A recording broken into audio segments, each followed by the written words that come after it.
নমস্কার বন্ধুরা, উর্মিলার রান্নাঘরে অনেক অনেক স্বাগত জানাই আর অনেক অনেক ভালোবাসা নিয়ে আজকে আমার রান্নাঘরে দেখাবো। এই যে দেখুন, এটা হচ্ছে রুই মাছ, পুকুরের টাটকা রুই মাছ। এখনই নিয়ে আসলো রুই মাছটাকে।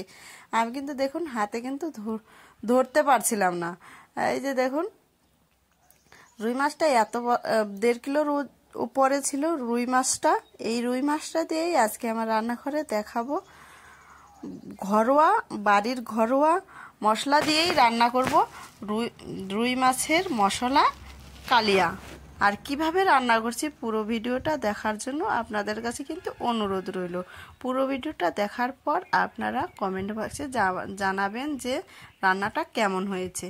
তো প্রথমে আমি মাছের আঁশটাকে ছুটিয়ে নিচ্ছি। মাছটা দেখুন বেশ কিন্তু বড়ই আছে, 1.5 কিলো উপরের মাছ, একটু তো বড় থাকবেই। তো তারপরে দেখুন আঁশগুলো ছোটানো হয়ে এসছে আমার। আমি মাছটাকে এখন সুন্দর করে পিস করে কেটে নিব।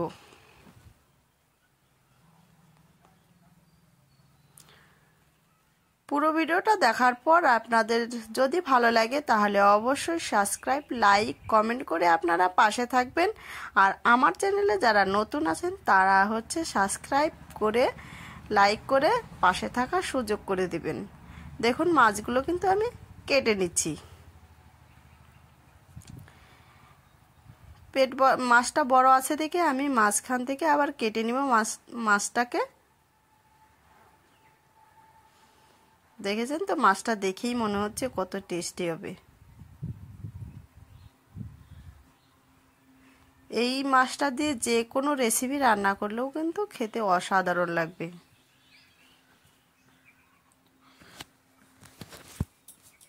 দেখুন বেশ কয়েকটাই পিস হয়েছে, অনেকগুলোই পিস হয়েছে। 1 2 3 4 5 6 7 8 9 10 11 12 13 14 15টা। মাথাটা দিয়ে 15টা হয়েছে। দেখতে থাকুন, আমি সব মাছ রান্না করব না, কিছুটা আমি রেখে দেব। দেখুন তারপরে আমি একটা গামলার মধ্যে নিয়ে নিচ্ছি সবগুলো মাছ। এখন ভালো সুন্দর করে ধুয়ে নেব।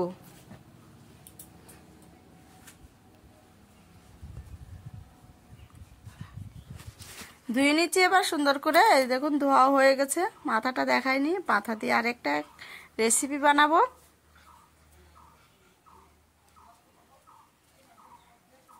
আর সব মাছগুলো আর কয়েকটা পিস আমি কিন্তু রেখে দিয়েছি। এই কয়টা দিয়েই আমি আজকে রান্না করছি। আর কিভাবে মশলার কালিয়া রান্না করছি আপনারা দেখতে থাকুন। প্রথমে আমি দিয়ে দিব একটু লেবুর রস দিয়ে দিলাম, যাতে রুই মাছের একটু গন্ধ থাকে, গন্ধটা না থাকে। যেভাবে রান্না করুক না কেন রুই মাছের গন্ধ কিন্তু একটু থাকেই। তারপরে দিয়ে দিলাম স্বাদ মতো লবণ, হলুদ, আর এখানে নিয়ে নিয়েছি হালকা পরিমাণ লঙ্কা বাটা, শুকনো লঙ্কা বাটা। সুন্দর করে এটাকে আমি মেখে নিব। এই দেখুন সম্পূর্ণ মাছের একটা একটা করে আমি কিন্তু মেখে নিচ্ছি। তারপরে দিয়ে দিব এখানে সরষের তেল। এইরকম কিন্তু খালি মাছ ভাজি খেলেও কিন্তু অসাধারণ লাগে। এই মাছটাকে এরকম সম্পূর্ণ মশলা গায়ে গায়ে লাগিয়ে দিয়ে আমি 20 মিনিটের মতো চাপা দিয়ে রেখে দিব।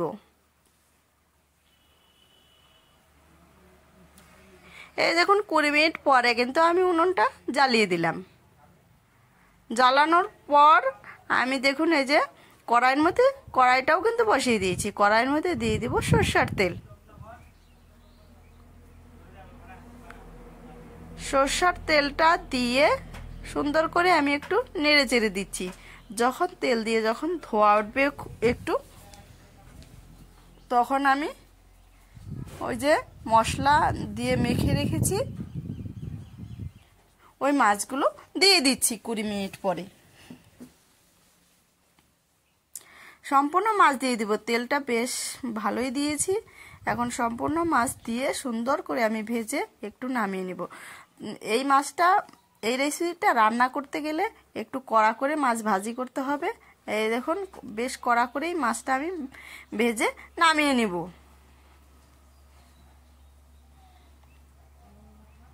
আর এই রেসিপিটা রান্না করতে গেলে একটু বেশ ভালোই পরিমাণ তেল লাগবে। মাছগুলো এপিস্ট ভাজি হয়ে এসছে আমার, তখন আমি মাছগুলোকে উল্টে দেব।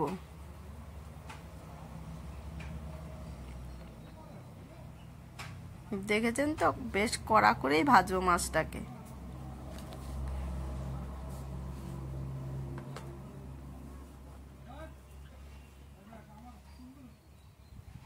আর এইরকম রেসিপি দেখার পর আপনাদেরও কিন্তু বাড়িতে রান্না করার ইচ্ছা করবে যে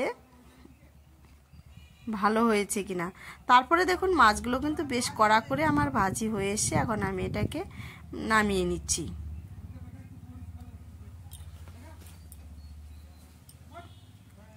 দেখুন সম্পূর্ণ মাছ নামিয়ে নিলাম। আমি ওই তেলেই দিয়ে দিব কয়েকটা গরম মশলা আর একটা দিয়েছি এলাচ। তারপরে এইখানে মেন হচ্ছে রসুন বাটা। রসুন বাটাটা আমি প্রথমে দিয়ে দিলাম, এইখানে দিয়ে দিয়েছি। তারপরে দিয়ে দিব হচ্ছে ধনে বাটা আর কাঁচা লঙ্কা বাটা, 4-5টা কাঁচা লঙ্কা বাটা দিয়েছি। তারপর দিয়ে দিলাম জিরে বাটা। তারপরে এইখানে নিয়ে নিয়েছি আমি শুকনো লঙ্কা বাটা, 4টা থেকে 4টা লঙ্কা বাটা দিয়েছি। তারপরে দিয়ে দিব এখানে সর্ষে বাটা। কালো সর্ষে দিবেন এখানে বেটে। কালো সর্ষেটা দিলে এই রেসিপিটা কিন্তু অসাধারণ লাগে, সাদা সর্ষে ব্যবহার করবেন না। সুন্দর করে মশলাটাকে আমি দিয়ে নেড়ে চেড়ে দিলাম। তারপরে দিয়ে দিব এখানে দেশি টমেটো।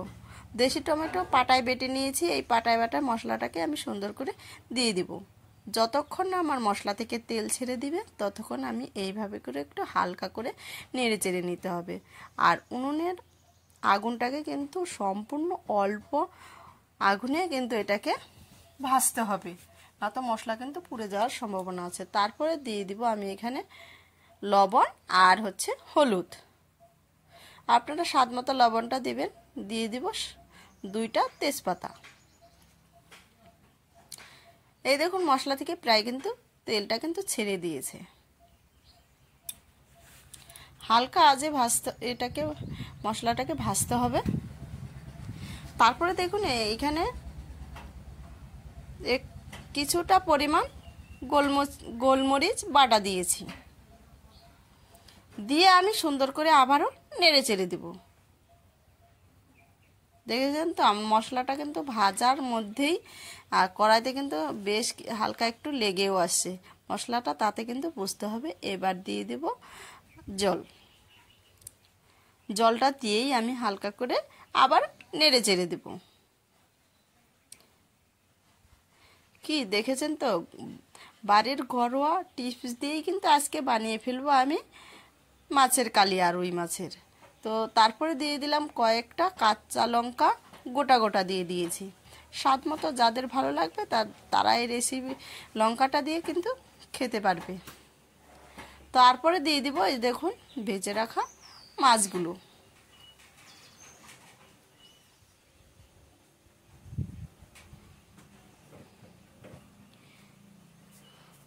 আস্তে আস্তে কিন্তু রেসিপিটা থেকে তেল ছেড়ে দিবে।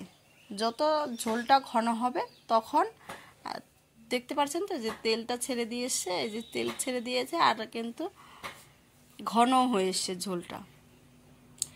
এখন আমি এটাকে নামিয়ে নিব।